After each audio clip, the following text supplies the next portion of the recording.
Maithili express की शानदार प्रस्तुति। दौड़ा लेके कैसे आई घाट पे माँ। बोली बोली छठी मैया की दौड़ा लेके कैसे आई घाट पे माँ। घाट पे माँ।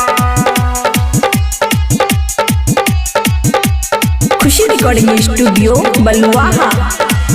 कहवा से लाई माई दौड़ा मौनिया, कहवा से लाई जोड़े नरियले माँ।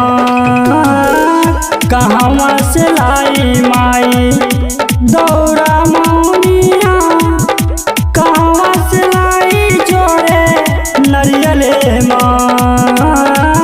कतही न मिले माई बस के बहंगिया, दौड़ा लेके कैसे आई घाट पे माँ। कतही न मिले माई बांस के बहंगिया, डाला लेने कैसे आई घाट पे माँ। घाट पे माँ। DJ good Madhubani DJ good Madhubani DJ good Madhubani. दौड़ा लेके कैसे आई घाट पे माँ। मानवा में सोचल रानी आई के सरान में, डाला सजैती माई तोहरे चरण में।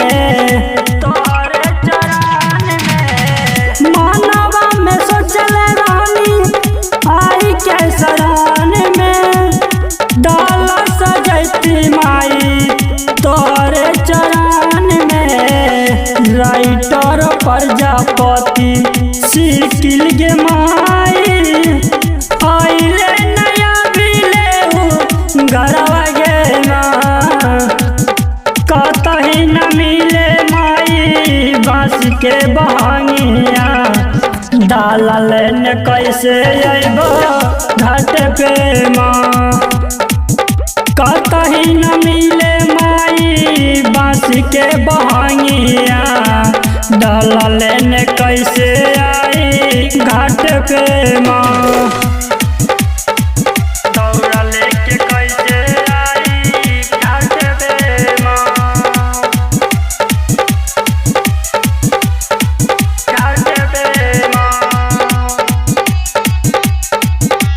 खुशी रिकॉर्डिंग स्टूडियो बलुआहा। गायक सुनील मुकेश कहे अजमाई, दरस दिखा दे माई भइल अब भोर हे। भइल अब भोर हे। गायक सुनील मुकेश कहे अजमाई, दरस दिखा दे माई भइल अब भोर हे। जूलियो पफेरा दीना कनियो नजरिया, सुपलन खाना मारे पानी में माँ। कतही न मिले माई बांसुर के बहंगिया, दौड़ा लेके कैसे आई घाट पे माँ। कतही न मिले माई बांस के बहंगिया, डाला लेने कैसे आई घाट पे माँ। खुशी रिकॉर्डिंग स्टूडियो बलुआहा।